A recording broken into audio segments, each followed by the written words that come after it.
저랑 나이가 3, 4살 정도 차이 나는 제 목사님이 계시는데요. 아직 부모사님을 사역을 하고 계십니다. 만날 때마다 저한테 만날 때마다 개척에 대해서 물어봐요. 어떻게 개척을 해야 되냐, 개척을 하는 것이 맞겠냐, 이런 얘기를 하거든요. 만날 때마다 저는 똑같이 대답을 해요. 야, 그냥 어디 다른 교회 청빙을 기다려라, 청빙 거기 원서 넣어라, 똑같이 대답을 하는데 이번에 만났을 때 또 물어봐요. 개척을 어떻게 해야 되겠냐, 개척하는 게 좋겠냐. 저는 똑같이, 야, 왜 개척을 하려고 하니, 그냥 청빙 받아라, 어디 교회에 지원을 해봐라, 이렇게 하거든요. 여기저기 담임 목사 청빙 공고가 나오면 무조건 써놓고, 면접 보라고 그러면서 면접 보고, 설교하라고 그러면 설교하고, 안 되면 또 다른 데 계속 놓고 기다리고, 그렇게 해서 하라고 이야기를 하는데, 그분이 이런 말을 해요. 넣어봐야 무슨 의미가 있겠냐, 이런 말을 하는 겁니다. 이미 내정되어 있는데 자신이 넣어봐야 헛수고라는 거죠. 그러니까 실제로 대부분의 교회에서는 담임 목사님, 후임 목사님을 내정해놔요. 이렇게 정해주죠. 이 사람이 내 뒤를 이어서 담임 목사가 될 겁니다라고 이렇게 정해놓죠. 이런 경우는 청빙 공지를 하지 않고 그냥 선포하는 거죠. 이분이 됐고, 그리고 여러 이제 당회에서 결정이 났습니다. 그리고 이제 뭐 투표를 한다든가 투표를 생략하기도 하고, 그래서 후임 목사를 담임 목사로 이제 청빙을 하는 경우가 이런 경우가 있고, 또 어떤 경우는 청빙 공지를 내요. 청빙 공지를 내는데 담임 목사가 내정돼 있죠. 내정돼 있는데 청빙 공지를 내는 거는 그 형식적으로 좀 갖추기 위해서, 그리고 여러 이제 빌미를 이제 제공하지 않기 위해서, 투잡히지 않기 위해서 그 공지를 내요. 그러면 똑같이 이제 지원서를 받고 다 합니다. 똑같이 3, 4명 추려서 뭐 면접도 보고 설교도 하는데 결국은 누가 되냐면 내정된 사람이 되는 거예요. 예, 그렇게 되는 거죠.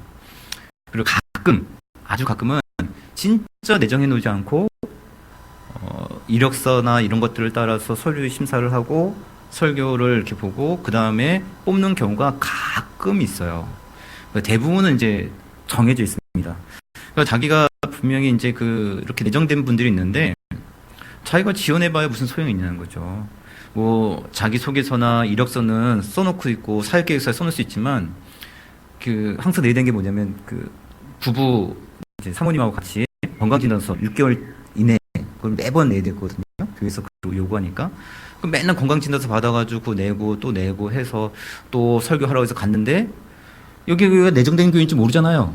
그럼 내정돼 있으면 자기 떨어지니까 다 이렇게 돼 있으니까 자기는 그럴 바에는 차라리 넣지 않겠다라고 이야기하는 것을 이제 들었습니다. 틀린 말은 아니에요. 일리가 있긴 있죠. 내정되어 있고 모든 것이 정해져 있으면 사실 열심히 거기 지원하고 열심히 수고하고 노력해봐야 의미 없는 행동이 될 뿐입니다. 선택되어져 있다는 것, 사실 무언가 선택되어져 있다는 것은 예정되어 있다는 말과 비슷한 말이죠. 하나님께서 야곱을 선택하셨어요. 야곱의 행동이 좋고 율법을 잘 지켜서 하나님께서 그를 선택하신 것이 아니라 그냥 야곱을 하나님께서 자기 백성으로 선택하신 거예요. 그러면 야곱은 하나님의 백성으로 선택되었고 하나님의 구원이 예정된 사람이죠. 지난주에 우리가 이것에서 이야기했잖아요. 이분은 어떤 행위나 이런 것을 보고 선택하신 것이 아니라 그냥 하나님께서 선택하신 거예요. 야곱이 어떠한 모습이든지 하나님은 야곱을 통해서 하나님의 구원을 이뤄가실 겁니다. 이를 우리는 하나님의 선택과 예정, 그리고 하나님의 선택을 이뤄가시는 하나님의 열심, 혹은 성도의 견이라 이런 표현을 써요. 하나님께서 그들을 이끌어 가실 거죠. 그래서 하나님께서 구원하시기로 작정한 사람들의 구원은 아무도 흔들 수 없다. 그분의 사랑을 끊어낼 수 없다. 우리는 이제 이렇게 많이 이해를 합니다. 그러면 우리의 삶이 이토록 예정이 되어 있더라면 이 땅에서 우리의 삶의 수고와 노력이 무슨 의미가 있을까요? 저희 교회 권사님에게 감사드리고 싶은 건 뭐냐면 수요일마다 모이셔가지고 기도하시고 전도를 나가신단 말이죠. 그러니까 얼마나 감사한 일인지 몰라요. 교회와 성도들을 위해서 기도하시고 복음을 전하기 위해서 기꺼이 수고를 아끼지 않는단 말입니다. 그런데 모든 것이 예정되어 있다면 이런 수고가 의미가 있을까요? 어차피 성도들의 삶이 하나님께서 이루고자 하는 뜻들이 다 정해져 있고 하나님께서 그 뜻을 이루실 거라면 우리가 성도를 위해서 기도하는 것들이 의미가 있을까요? 어차피 하나님께서 구원받기로 택함받은 백성들이 있더라면 어차피 하나님께서 어떻게든 그 사람을 구원하실 건데 우리가 복음을 전하지 않고도 어차피 그들에게 복음이 증거되질 터인데 복음을 전하는 것이 의미가 있을까요? 지금 저희 교회가 힘을 쓰고 원하는 것 중에 하나가 자녀들 신앙교육이에요. 이를 위해서 많은 분들이 수고를 하고 계시는데 어차피 모든 것이 예정되어 있다면 안 가르쳐도 되지 않나요? 그냥 놔둬도 뭐 잘 다르겠죠. 하나님께서 예정하셨는데 잠시 뭐 좀 방황하고 신앙의 길을 떠나도 하나님께서 어떻게든 데려다 놓겠죠. 원위치 시키겠죠. 왜? 하나님께서 다 모든 것을 예정해 놓으셨는데 기도할 이유가 있어요, 우리가? 다 모든 것이 예정되어 있고 결국 하나님의 뜻대로 다 모든 것을 예비해 놓으셨고 결국 우리는 다 그 길을 걸어가게 될 터인데 하나님의 열심으로 모든 것이 이루어질 터인데 기도할 이유가 있습니까? 기도 하나 안 하나 똑같죠. 무언가 하나님께서 다 정해 놓으셨더라면 우리는 그 뜻을 거부할 수도 없고 정할 수도 없어요. 그럼 우리의 수고가 의미가 없는 거죠. 9장 21절에 바울이 이런 말을 합니다. 9장 21절을 한번 읽어보실까요? 시작. 토기장이가 진흙 한 덩이로 자, 토기장이가 흙을 빚어서 그릇을 만들었는데 하나는 귀하게 쓸 그릇, 하나는 천하게 쓸 그릇으로 만들었어요. 그럼 이 그릇은 이미 예정돼 있잖아요. 귀한 그릇은 귀하게 쓰이고 귀한 것을 담을 것으로 운명되어져 있고 천한 그릇은 천한 것을 담을 것으로 이미 정해져 있어요. 그릇이 이것을 가지고 운명을 바꿀 수가 없어요. 이미 이렇게 만들어버린 거 어떻게 해? 항의할 수도 없어요. 제 흙보다 내 흙이 더 좋은데 왜 나를 이렇게 천하게 만들었냐고 항의할 수도 없어요. 이미 그렇게 만들어버렸거든요. 그래서 우리는 가끔 세상을 보면 그렇게 느껴질 때가 있잖아요. 뭘 해도 될 사람은 되는 것 같고, 그죠? 안 되는 사람은 뭐 해도 안 되는 것처럼, 뭔가 이게 좀 정해진 것처럼. 바울의 말도 모든 것이 정해져 있다는 식으로 지금 말하는 것이 들린단 말이에요. 그래서 우리의 수고와 우리의 모든 것들이 다 수고처럼 느껴지는데, 근데 그 다음 구절은 약간 그 사도 바울의 말이 조금씩 뒤틀려지기 시작합니다. 자, 22절과 23절을 같이 읽습니다. 시작. 만일 하나님이 그의 진노를 보이시고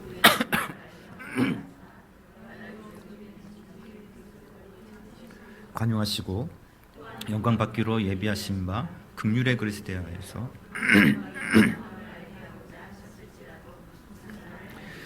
자, 천이 쓸 그릇은 멸하기로 준비된 그릇을 가리켜요. 그 그릇은 22절인 것처럼 진노를 보이시고 그의 능력을 알게 하실 그릇이에요.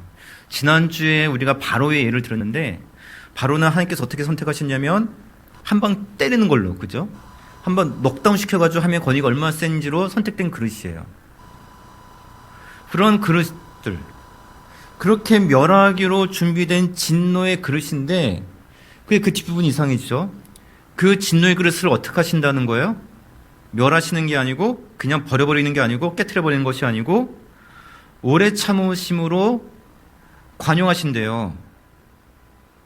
그냥 버리는 게 아니라 이건 진노, 얘한테 진노를 쏟아야지 스트레스 풀어야지 막 깨버리는 게 아니라 이렇게 못생겼어 그릇이 막 더져버리는 것이 아니라 이 그릇에 대해서 오래 참으시고 관용을 베풀어 주신다는 거죠. 이건 뭐냐면 긍휼을 베풀어 주신다는 거예요.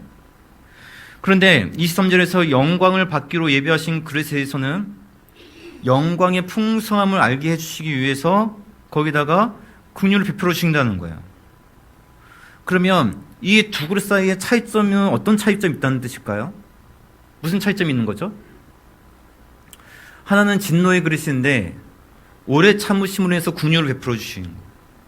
하나는 영광스럽게 쓰기 위해서 사용한 만드는 그릇인데 여기에도 하나님께서 영광을 보이시기 위해서 긍휼을 베풀어 주신대요.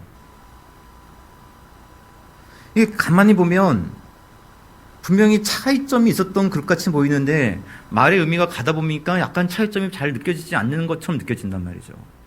결정적으로 이것을 설명하기 위해서 바울이 호세아서 말씀을 인용해서 이렇게 설명할 거거든요. 9장 25절 있습니다. 25절 시작. 호사에 그래도 이르기를 내가 내 백성 아닌 자를 내 백성이라 사랑하지 아니한 자를 사랑하라 하시라 하리라. 자, 내 백성이 아닌 자를 백성으로 부르시고 사랑하지 않는 자들은 사랑하신다고 말해요. 하나님의 백성은 하나님의 백성이니까 하나님께서 사랑하시기 마땅하죠. 그런데 하나님의 백성이 아니에요. 근데 아닌 사람인데 백성 불러요. 얘를 사랑해요. 그럼 하나님 백성이라 사랑받는 얘하고 하나님 백성이 아니었다가 들어와서 사랑받는 얘하고 차이점이 있습니까? 없습니까? 차이점이 없다는 것, 이게 차이점이 없어요. 분명히 사도 바울이 이야기했을 때는 딱 그 구절만 들었을 때는 귀하게 쓰임 받을 그릇, 천하게 쓸 그릇 하나님께서 이렇게 만드셨어라고 얘기했을 때는 차이점이 있는 것처럼 느껴지거든요. 제가 사실 이 부분에 대해서 억울한 게 뭐냐면 청년 때 이 설교 들으면서 하나님께서 이렇게 다 예정해 놓으셨다, 예배해 놓으셨다라고 얘기했었어요. 그래서 저는 자존감이 낮았던 상태여서 하나님은 나를 귀하게 쓰지 않으려고 창조하셨나 보다, 막 이런 생각을 좀 했거든요. 근데 지금 얘기를 끝까지 들어가다 보면 사실 이 두 사이에 사실상 차이점이 없어지는 거예요. 지금 바울은 의도적으로 유대인들과 이방인들 사이에 차이가 없다는 것을 알려주고 있는 거거든요. 그럼 하나님께서 분명히 귀하게 쓸 그릇은 또 천하게 쓸 그릇을 구별해서 만드셨다라면 두 사이에 분명히 차이점이 존재해야 되는 거예요. 하나님께서 그렇게 선택하셨더라면 그 그릇 사이에는 분명히 차이점이 생겨야 되는데 그 차이점이 없어지는 것처럼 이렇게 보여지면서 심지어는 이 두 그릇 사이에 역전되는 현상이 나타나기 시작한단 말입니다. 30절과 31절에서 이방인들도 의를 얻었대. 그러나 의의 법을 따르던 이스라엘은 율법에 이르지 못했다라고 이야기되거든요. 역전된 거죠. 이방인들은 의에 이르렀지만 이스라엘은 의를 얻지 못했다라고 이야기합니다. 귀하게 창조받았던 그릇은 오히려 귀하게 쓰임받지 못했고 천하게 쓰였던 그릇이 오히려 더 귀하게 쓰임받고 있다라고 지금 이야기하는 뭔가 역전되어지고 있는 현상이 나타나는 거거든요. 근데 여기서 중요한 것은 뭐냐면 바울이 9장 31절에서 율법에 이르지 못한 사람이 유대인이라고 표현하고 있습니까? 이스라엘이라고 표현하고 있습니까? 이스라엘이라고 표현하고 있단 말이에요. 제가 말씀드리겠죠. 바울이 유대인과 이스라엘 구별해 사용한다고. 유대인은 자기 민족을 가리키는 거고 이스라엘은 하나님께 선택된 백성을 가리키는 거예요. 그런데 하나님께 선택된 하나님의 약속이 있는 그 이스라엘 가운데 실패한 자가 생겼다는 거죠. 의에 도달하지 못했다는 거죠. 그냥 단순히 우리가 유대인을 이루지 못했어라고 생각한다면 크게 의문점이 안 생기는 건데 오히려 이 약속이 있었던 이 이스라엘 백성들이 하나님의 구원에 이르는 의를 얻지 못했다. 그 의를 얻는데 실패했다라고 이야기하는 거예요. 그러면 하나님의 약속이 실패했다는 뜻일까요? 그건 아니죠. 바울이 9장 6절에서 하나님의 약속과 말씀은 실패하지 않는다라고 이야기했단 말이에요. 그런데 이스라엘이 구원에 이르지 못했다는 겁니다. 그러면 하나님의 약속은 실패하지 않고 약속은 계속 지켜지고 있는데 이스라엘이 의를 얻지 못했다는 것은 뭐냐면 누가 실패했다는 거예요? 이스라엘이 실패했다는 거죠. 내가 너에게 밥 사줄 테니까 몇 시까지 어디 식당으로 와 라고 약속했는데 밥 사주기로 하는 사람은 약속 지키러 갔는데 그거 약속을 받은 사람은 나타나지 않으면 누가 약속 안 지킨 거냐면 이 사람이 약속 지킨 것이 아니라 나타나지 않은 이 사람이 약속을 안 지키게 된 거죠. 지금 이스라엘이 실패했다는 거예요. 이거를 우리는 유기라고 합니다. 하나님의 약속과 언약은 폐하여지지 않아요. 여전히 이루어져요. 그럼에도 불구하고 우리 모든 이스라엘은 안심할 수 있다는 것이 아니죠. 우리가 구원이라고 하는 그 열차 안에 딱 올라타 있기 때문에 그 안에서 점을 치든 돈을 사랑하든 춤을 추든 교회를 다니지 않든 어차피 나는 구원의 열차에 올라탔으니까 나는 하나님 나라에 갈 수 있어. 큰 착각이라는 거예요. 아무리 우리가 구원의 확신을 갖는다 할지라도 아무리 우리가 우리의 구원은 아무도 흔들 수 없는 그런 구원의 능력이라 이야기한다 할지라도 실패할 수 있어요. 버려지기도 해요. 하나님의 약속, 하나님의 선택과 예정은 운명론이 아니기 때문에 그래요.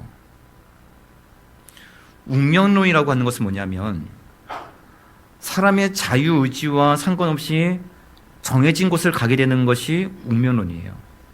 운명론은 저항하거나 거부할 수 없어요. 인간의 의지와는 전혀 상관없이 이루어지는 게 운명론이에요. 예정이라고 하는 것은, 하나님의 선택과 예정이라고 하는 것은 사람의 자유의지가 포함되어 있습니다. 다시 9장 30절 보시면 이방인들이 의를 얻었는데 무엇을 따라 의를 얻었습니까? 믿음을 따라서 의를 얻었어요.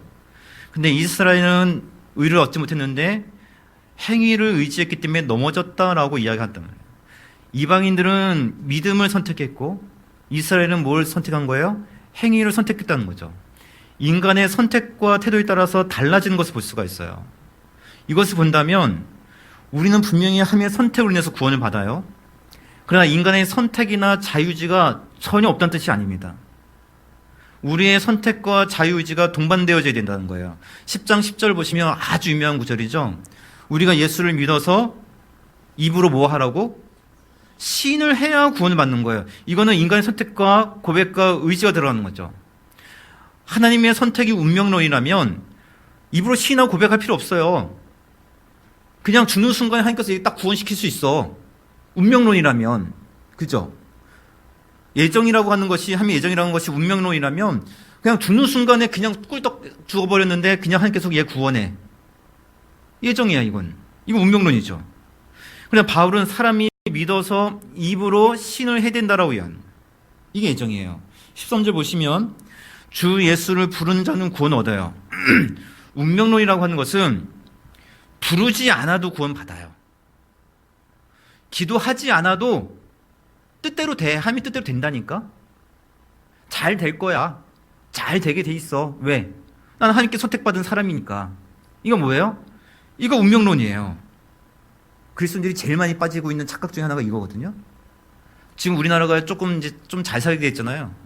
그러다 보니까 전반적으로 우리나라 삶의 수준이 높아지고 조금 더 괜찮아졌죠. 그러니까 기도를 잘 안 하게 되죠. 안 해도 돼. 그냥 이대로 해도 돼. 어차피 나는 하나님께 선택된 백성이니까. 이거는 운명론이에요. 주 예수의 이름을 부르라라고 이야기하는 것은 예정을 이야기하는 거예요. 하나님의 선택과 예정은 예수님의 이름을 불러야 구원을 받아요. 우리 안에 하나님의 뜻이 이루어지기 위해서 기도할 때 하나님의 뜻이 이루어지는 거예요. 운명론은 인간의 노력이나 자유의지가 선택이 전혀 반영되어 있지 않습니다. 그러나 예정론에는 사람의 자유의지가 들어있고 인간의 선택이 들어있는 거예요. 그러면 듣다 보니까 인간의 선택과 노력이 굉장히 중요하게 되는 거네요. 그죠? 결국 구원도 누구의 힘으로? 우리의 선택에 따라서 달라지는 거네요. 그죠? 이렇게 빠져들어가는 게 누구냐면 유대인들이 이렇게 빠져들어가는 거예요. 기독교 신앙이 이 선택과 교리를 잘못 이해하면 운명론에 빠지거나 유대인들 같이 율법에 빠지는 그런 사상으로 빠져들기 쉽거든요. 잘못 이해를 하면. 10장 1절에서 바울이 이런 말을 합니다. 내가 이 말을 지금까지 가르치고 있는 이유는 뭐냐면 이스라엘이 올바른 믿음을 가져서 구원에 이르기를 바라는데 이들이 구원에 이르지 못한 것은 10장 2절 있습니다. 10장 2절 시작. 내가 증언하느니 그들이 하나님께 열심히 있으나 올바른 지식을 따른 것이 아니라. 그들이 하나님에 대해서 알지 못했다. 열심히 있었지만 하나님에 대한 올바른 지식이 있지 않았고, 그래서 3절에 하나님의 의를 모르고 자기 의를 세우려 했다라고 이야기하는 거예요. 결국 유대인들이 구원을 잊지 못했던 것은, 이스라엘이 구원받지 못하는 것은, 이스라엘이 실패하는 것은 하나님을 아는 지식이 없어서 자신의 의를 세우시려 했기 때문에 넘어졌다라고 이야기하는데, 이걸 우리가 흔히 이제 쉽게 표현할 때는 교만이라고 이제 우리는 이제 표현을 하잖아요. 그죠? 근데 이것을 오늘은 바울이 선택과 예정이란 그 측면에서 한번 좀 설명을 좀 해보려고 하는 거예요. 제가 잘 아는 그 탕자 이야기를 조금만 각색해서 여러분들한테 운명론과 예정론에 대해서, 그리고 율법을 따르는 삶에 대해서 제가 좀 설명을 드릴게요. 예수님의 비유 중에서 탕자, 둘째 아들이 아버지에게 유산을 요구합니다. 유대 사회에서 아들이 아버지에게 유산을 달라고 요구하는 것은 심각한 죄예요. 아버지 보고 빨리 지금 죽으라는 뜻이에요. 그런데도 그런 죄를 짓고 기어코 유산을 받아가지고 나가요. 유산을 가지고 나갔다는 것은 단순히 가출 사건이 아니라 우리나라 말로 그렇죠. 호적을 파갔다고 그러잖아요. 그죠? 완전 남남으로 살겠다는 거예요. 나가버렸어요. 근데 이 아들이 그 돈을 가지고 흥청망청 돈을 써버려요. 그걸 쫄딱 망해가지고 어느 집에서 종살이를 해야 되는 비참한 현실이 쌓였어요. 근데 종살이를 하는데 얼마나 비참하게 종살이를 하는지 주인이 이 사람에 대해서 전혀 배려도 없이 막 일만 시켜 먹어요. 힘들어. 삶이 고단하고 힘들어. 근데 옆집에 사는 김집사라는 사람이 와가지고 이야기를 하는 거죠. 야, 당신 아버지 부자라면서, 당신 아버지 굉장히 자비로우신 분이라면서, 야, 여기서 이 못된 주인 밑에서 이렇게 고생하느니 차라리 당신 아버지한테 찾아가서 아버지한테 잘못했다 이야기하고 그냥 아버지 집에서 종살이 하겠습니다라고 이야기하고 차라리 아버지한테 가는 게 낫지 않겠어? 이야기를 해요. 이 이야기를 듣고 귀뚱으로 안 듣고 무시해버려요. 그랬는데 이 집 종살이 살다가 또 다른 집에 팔리고 또 여기 살다 또 여기 팔리고 또 저기 살다 팔리다 보니까 아버지 집에 종으로 팔려가 버렸네? 이건 뭐예요? 이건 운명론이에요. 이렇게 될 거라 믿는 거는 운명론이라고요. 이해시죠? 이 사람의 의지와 전혀 상관없이, 선택과 상관없이 그냥 팔리다 보니까 여기 종살이 갔어. 이거 운명론이에요. 근데 예정론이라고 하는 것은 뭐냐면 이 아들의 이야기 듣고 생각을 해요. 생각의 여지가 주어진 거죠. 생각해보니까 아버지 집에 있었던 종들이 이것보다는 괜찮았던 것 같아. 차라리 아버지 집으로 가야 되겠다는 생각을 해요. 근데 생각만 하는 것이 아니라 실제로 집으로 돌아가기로 마음을 먹고 돌아가는 거죠. 자, 생각의 여지가 생겼고 기회가 주어졌어요. 이 기회 중에서 이 사람이 생각을 해요. 에이, 그래도 아버지께 돌아간다고 해서 아버지께 받아줄 게 아니야. 이걸 선택할 수 있고, 아버지께 돌아가면 좋겠는데 차마 지금 못 돌아가고 나중에 조금 성공하면 돌아가야지. 선택할 수 있고, 에이, 그래, 아버지께 돌아가자. 같이 총살하는 게 낫겠다. 이걸 선택할 수 있죠. 여러 가지 선택을 할 수 있어요. 이 중에서 어떤 걸 선택하든 이 사람의 선택과 자유의지예요. 근데 이 아들이 뭘 선택하냐면 돌아가기를 선택한 거죠. 생각할 수 있는 여지와 기회가 주어졌고 그 생각 속에서 돌아가기를 선택해요. 언제 돌아가기를 선택했는지, 1년 뒤에 선택했든지 바로 그 즉시 선택했든지 모르겠지만 돌아가기를 선택을 해요. 예정에는 사람의 선택이 들어가 있는 거예요. 그래서 돌아갔더니 여기서는 여기까지가 예정론과 운명론을 구분을 시킨 거고, 여기서부터는 유대인들의 율법과 예정론을 이제 구분할 거예요. 여기서 또 잘 들으시면 돼요. 그래서 돌아갔더니 아버지가 어떻게 합니까? 아들은 아버지 집으로 살아가겠다라고 돌아가는데 아버지는 아들이 돌아오기를 오랫동안 기다렸을 뿐만 아니라 아들에게 관용을 베풀어 주셔가지고 아들로 맞이해 줍니다. 자, 그런데 여기서 중요한 게 뭐냐면 아들이 돌아가면 아버지가 무조건 용서해 줘야 돼요? 자, 죄를 아버지가 지었어요? 아들이 지었어요? 아들이 지었죠. 아들이 돌아갔다고 해서 그 죄를 갚았어요? 못 갚았어요? 아버지에게 유산을 받아가지고 다 써버리고 왔는데 그 빚을 갚았어요? 못 갚았어요? 용서를 받을 만한 건덕지가 있어요? 없어요? 아무 건덕지 없어요. 그냥 종살이를 하겠다고 돌아간 거예요. 아버지가 이 아들을 받아주지 않았다고 할지라도 아버지에게는 책임 있습니까? 없습니까? 없어요. 내가 남이 되겠다라고 선을 긋고 호적 파간 놈은 누구예요? 아들이 파간 거예요. 아버지에게는 많은 선택이 있어요. 근데 그 아버지 선택에 따라서 아들의 삶이 달라져요. 이해되시죠? 아들이 무엇을 선택했는가에 따라서 아들의 삶이 달라지지 않아요. 아들은 무언가를 선택할 수 있는 자유의지가 주어졌지만 그 자유의지와 선택에는 능력이 없어요. 어디에 능력이 있냐면 아버지가 무엇을 선택하는가에 따라서 능력이 달라지는 거예요. 아버지는 그 아들이 돌아오기를 오래 참을 보여주시는 것을 선택하셨어요. 그래서 오래 참으시면서 그 아들이 돌아올 때까지 기다려요. 그리고 아들이 돌아왔을 때 아들은 여기서 종살이 하는 것만으로도 충분하다라고 이야기하는데 아버지의 선택은 뭐냐면 이 아들을 다시 아들로 맞이해 주려고 하는 그 아버지의 선택에 따라서 구원의 은혜와 구원의 능력과 구원의 선물이 전혀 달라지는 거예요. 인간의 선택과 의지에는 어떠한 결정권과 능력이 없습니다. 결정권과 능력은 하나님의 선택 속에 주어져 있고 그것에 따라 달라지는 거예요. 우리가 선택하는 것은 뭐냐면 하나님께 구원의 능력이 있고 하나님의 선택에 따라서 구원의 선택에 모든 것이 달라질 것을 믿고 우리는 하나님을 향해 나아가기를 선택할 뿐이에요. 그게 우리의 선택이에요. 세상의 많은 선택 속에서 많은 생각의 여지 속에서 우리가 왜 말씀을 듣냐면 이 말씀을 들으면서 우리는 많은 생각을 하면서 생각의 여지와 기회가 주어지는 거죠. 어떤 기회가 주어지냐면 하나님의 뜻을 선택할 수 있는 기회가 주어져요. 문제는 듣고 나서 잘 될 거야. 잘 될 거야. 나는 하나님 믿으니까 잘 될 거야. 운명론이죠. 우리는 듣고 그것을 안에서 선택을 하는 거예요.